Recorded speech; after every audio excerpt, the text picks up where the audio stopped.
சிஎம்சிஓ உத்தரவு இவ்வாண்டு இறுதி வரை நீட்டிக்கப்படுமா? 82 வெறும் வயதே, எடை தூக்கி ஆச்சரியப்படுத்துகிறார் பாட்டி. வேலைக்கு செல்லும் போது நேர்ந்த துயரம், விபத்தில் ஆடவர் மரணம். மோசடி கும்பலால் 52,000 ரிங்கிட் வரை இழந்தார் லாரி ஓட்டுநர்.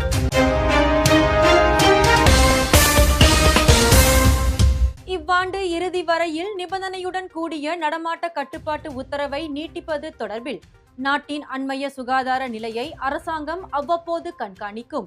அந்த கண்காணிப்பின் அடிப்படையிலே அரசாங்கம் முடிவெடுக்கும் என சிறப்பு பணிகளுக்கான பிரதம துறை அமைச்சர் டத்தோஸ்ரீ முகமது ரிட்ஸ்வான் முகமது யூசுப் மக்களவையில் தெரிவித்தார். நாட்டில் கோவிட் தொற்றின் பாதிப்பை குறைக்க தொடர்ச்சியான கட்டுப்பாடுகள் தேவைப்படுகின்றன. அதேவேளை அந்த கட்டுப்பாடுகளினால் மக்கள் எதிர்நோக்கும் இன்னல்களையும் அரசாங்கம் அறியும். அதன் காரணமாகவே பெருந்தொற்றை கட்டுப்படுத்த அரசாங்கம் நிர்ணயிக்கும் SOP நடைமுறைகளில் அவ்வப்போது மாற்றங்களும் தளர்வுகளும் ஏற்படுத்தப்படுகின்றன. அதன் அடிப்படையிலேயே சபாவில் நிபந்தனைக்குட்பட்ட நடமாட்ட கட்டுப்பாட்டு உத்தரவின் போது கடைகளில் மக்கள் அமர்ந்து உண்பதற்கு அனுமதி அளிக்கப்பட்டது. எனினும் நடைமுறைகளை பின்பற்றி புதிய வழக்கு முறையில் மக்கள் உணவருந்துவது கட்டாயமாக்கப்பட்டுள்ளதை அமைச்சர் சுட்டிக்காட்டினார். பேஸ்புக்கில் கடன் கொடுக்கும் விளம்பரத்தை நம்பி ஏமாற்றப்பட்டிருக்கிறார் 43 வயதான லாரி ஓட்டுநர் ஒருவர். பாதிக்கப்பட்டவர் தனிப்பட்ட கடனை பெறுவதற்காக பேஸ்புக்கில் செய்யப்பட்டிருந்த விளம்பரத்தை கண்டு அதில் குறிப்பிடப்பட்டிருந்த வாட்ஸ்அப் எண்ணில் கடன் கேட்டுள்ளார். அதைத் தொடர்ந்து அந்த லாரி ஓட்டுநரை சாங் என்பவர் தொடர்பு கொண்டு 10,000 ரிங்கிட் வரை கடன் கொடுக்க சம்மதம் தெரிவித்தார். அடையாள அட்டையின் நகல், வங்கி கணக்கறிக்கை, 3 மாதங்களுக்கான சம்பள விபரங்கள் ஆகியவற்றை வழங்குமாறு அந்த லாரி ஓட்டுநர் கேட்டுக் கொள்ளப்பட்டார். பின்னர் கடனை பரிசீலிப்பதற்கான பல்வேறு கட்டணங்களை அந்த லாரி ஓட்டுநர் செலுத்தியிருக்கிறார். அவ்வாறு அவர் 3 வெவ்வேறு வங்கி கணக்குகளில் 19 முறை 52,500 ரிங்கிட் வரை செலுத்தியுள்ளார். எனினும் கடைசி வரை உறுதியளிக்கப்பட்ட பணம் கிடைக்காததை அடுத்து பாதிக்கப்பட்ட லாரி ஓட்டுநர் ஜராந்தோட் மாவட்ட போலீஸ் நிலையத்தில் புகார் செய்ததாக பஹாங் வர்த்தக குற்றப்புலனாய்வு துறையின் தலைவர் சூப்பரிண்டென்டன்ட் முகமது வசீர் முகமது யூசுப் தெரிவித்தார். இந்த புதிய இயல்பின் உத்தரவாதம் என்ன?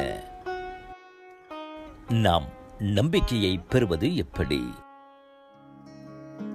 புதிய பரிணாமத்தில் நாம் விடியலை எதிர்பார்க்கும் போது வாழ்க்கை எழுச்சி பெறுகிறது. எவ்வளவு நீடித்த இருளானாலும் விடியல் நிச்சயம் உதிக்கும். புதிய நம்பிக்கை பிறக்கும். அனைவருக்கும் HRDF-இன் தீபாவளி நல்வாழ்த்துகள். பர்சியாரான் குவாலா ஸ்லாங்கோர் செக்ஷன்ஸ் 26-இன் சாலை சமிஞ்சை விளக்கின் அருகே 2 மோட்டார் வண்டிகள் விபத்துக்குள்ளானதில் ஒருவர் உயிரிழந்தார். இன்று காலை 7 மணி அளவில் நடந்த இச்சம்பவத்தை தொடர்ந்து அஸ்னூர் இஸ்மா சலீம் எனும் 44 வயதுடைய ஆடவர் மரணமடைந்தார். மேலும் 21 வயதுடைய முகமது அசிருல் மற்றும் இந்தோனேசிய பெண் ஒருவரும் காயமடைந்தனர். பூச்சோங்கில் இருந்து செக்ஷன் 15 ஷா ஆலாமில் இருக்கும் தனது பணியிடத்திற்கு சென்றபோது இச்சம்பவம் நிகழ்ந்துள்ளதாக ஷா ஆலாம் மாவட்ட காவல்துறை தலைவர் துணை ஆணையர் பஹருடின் மட்தாய்ப் தெரிவித்தார். சாலை சமிஞ்சை விளக்கின் அருகே வலதுபுறம் திரும்ப முயன்ற முகமது அசிருலின் மோட்டார் வண்டியை அஸ்னூரின் வண்டி மோதி தள்ளியதாக நம்பப்படுகிறது. இந்த விபத்தில் அஸ்னூர் இஸ்மா தலையில் பலத்த காயம் ஏற்பட்டதால் சம்பவ இடத்திலேயே உயிரிழந்தார்.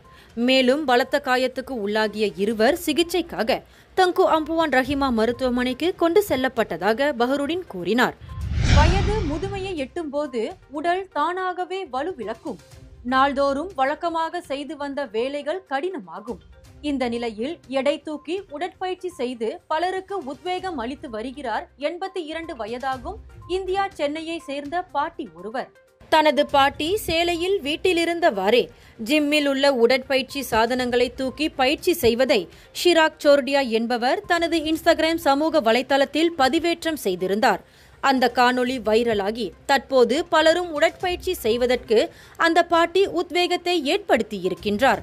தனது இந்த வழக்கமான உடற்பயிற்சி உடலில் தனக்கு மாற்றத்தை ஏற்படுத்தி இருப்பதாக கூறுகிறார் இந்த பாட்டி. முதலில் தண்ணீர் போத்தலில் இருந்து பின்னர் உடற்பயிற்சிக்கான சாதனங்களை இவர் தூக்கத் தொடங்கினார். கைகள் வலுப்பெற தொடங்கியதோடு நாளடைவில் மூட்டு வலி குறைந்து இரத்த அழுத்த பிரச்சனையும் மறைந்து போனதாக கூறுகிறார் இந்த பாட்டி.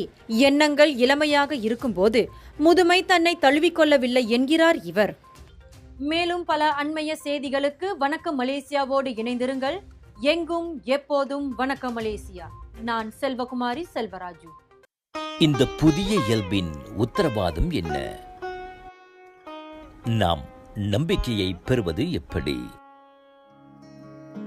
புதிய பரிணாமத்தில் நாம் விடியலை எதிர்பார்க்கும் போது வாழ்க்கை எழுச்சி பெறுகிறது. எவ்வளவு நீடித்த இருளானாலும் விடியல் நிச்சயம் உதிக்கும். புதிய நம்பிக்கை பிறக்கும். அனைவருக்கும் HRDF-இன் தீபாவளி நல்வாழ்த்துகள்.